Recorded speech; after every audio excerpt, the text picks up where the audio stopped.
So one morning, Srila Prabhupada wanted some orange juice. So there was no orange in Prabhupada's kitchen. So I went to the deity kitchen, devotee kitchen. There was no orange. So I had to go to the fruit shop, to buy some oranges. And those days, you remember, like there was nothing in front of our temple. So to get the oranges, I had to go quite a distance near the bus stop, bus station.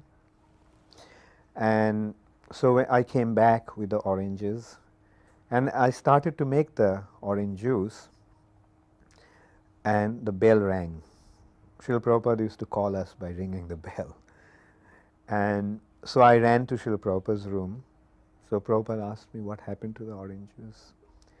So I said, well, Srila Prabhupada, I'm just getting it, And then I went back and started to make the orange juice. And then, it took me some time to make it. So the bell rang again.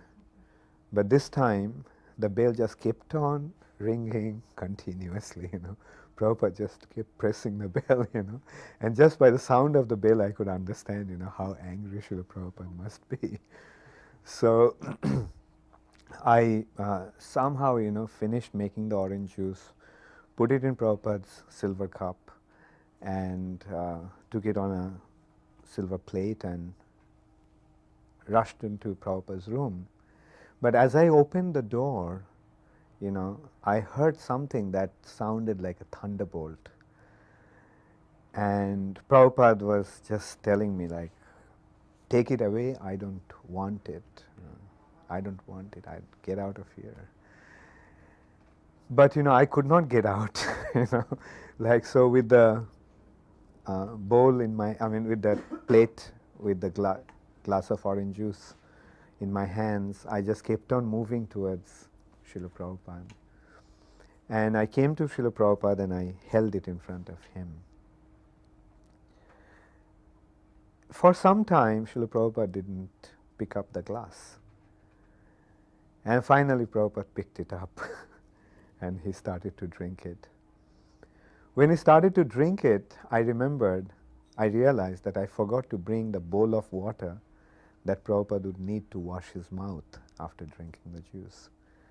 So I ran to the kitchen, got the bowl of water, and then when Prabhupada was washing his mouth, then I remembered that I forgot to bring the napkin for Prabhupada to wipe his face. So this time I didn't run to the kitchen, I just went to Prabhupada's wardrobe and pulled out a towel and gave it to Srila Prabhupada.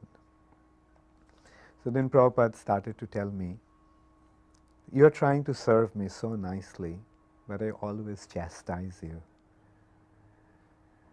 You see, when one becomes old, one becomes short-tempered, so please don't mind. When Srila Prabhupada was chastising me, I didn't feel bad. But when Prabhupada started to speak like that, my heart just broke. And I tried to tell Prabhupada, please don't speak like that, Prabhupada. But my voice was choked. And then finally but Prabhupada continuously speaking, like in that note, like how when one becomes old, one becomes short-tempered. And then I managed to speak up and I told Prabhupada, please don't speak like that. I make mistakes, and if you don't correct me, then what will happen to me? That's one of the instances I remember when Srila Prabhupada chastised me very heavily. You see, Prabhupada